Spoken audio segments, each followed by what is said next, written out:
each particular hostile environment or each war zone or whatever is different. And there's a learning curve that goes with each. And the learning curve is steep, and you don't have a lot of time to figure things out. I would say, though, that I guess one thing that they all have in common is that I think when you're there, you want to get as close as you can to what's happening, and to give the audience the same kind of intense kind of experience and exposure that you're having yourself, Right. because that's really what can draw an audience in, make them care about something, make them want to know more, and be interested in the context later. But to be able to do that, one of the challenges I find is the closer in you get in a conflict zone, the harder and harder it is to get context. Because oftentimes you're working in situations where communications are very limited. If you look at Egypt during perhaps the first week at least or more, there was no internet service down. You're relying on beacons, satellite feeds, satellite phones, and that sort of thing.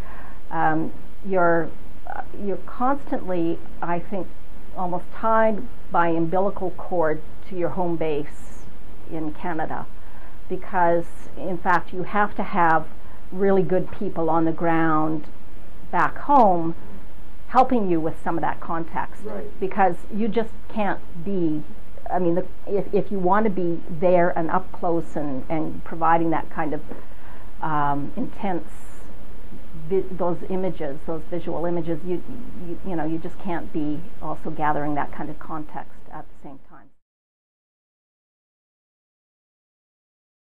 We have certain protocols that we have to follow.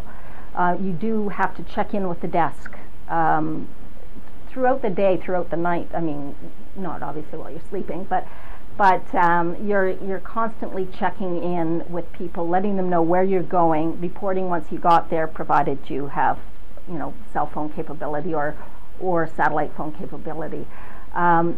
That's the way they kind of keep track of where you are and when they can expect to hear from you next. So there's definitely protocols in place. Oftentimes we have security with us, and we very much have to kind of communicate with each other as a team and make decisions. Certainly in the case of Libya, there was I was there with Neil MacDonald for television reporter. Peter Ackman was our cameraman, and Derek Stoffel was the radio reporter. And the four of us traveled very much as a team. We went pretty much everywhere together, and we had 2 security people with us. And on a plus side, we all had a similar kind of risk tolerance.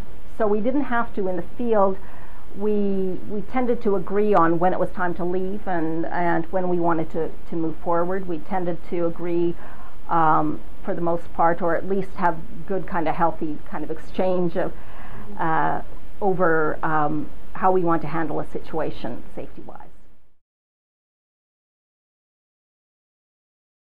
This group of rebels had been going door to door. They'd been going through a school looking for the enemy, just clearing out places. And they came across a young Gaddafi soldier, appeared to be Algerian. And he was hiding in the school.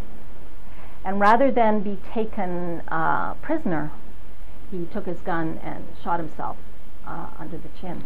And the response of the rebels was to scoop him up, throw him in the back of the truck, and race like hell for this hospital. And I mean, I can honestly say that I don't think that rebel soldier could have been more upset or distraught if it was a rebel in the back of that truck. And it kind of, in some respects, it was I don't want to say heartwarming, but very touching that he was so upset and that this kid had shot himself, and so concerned about getting him to help.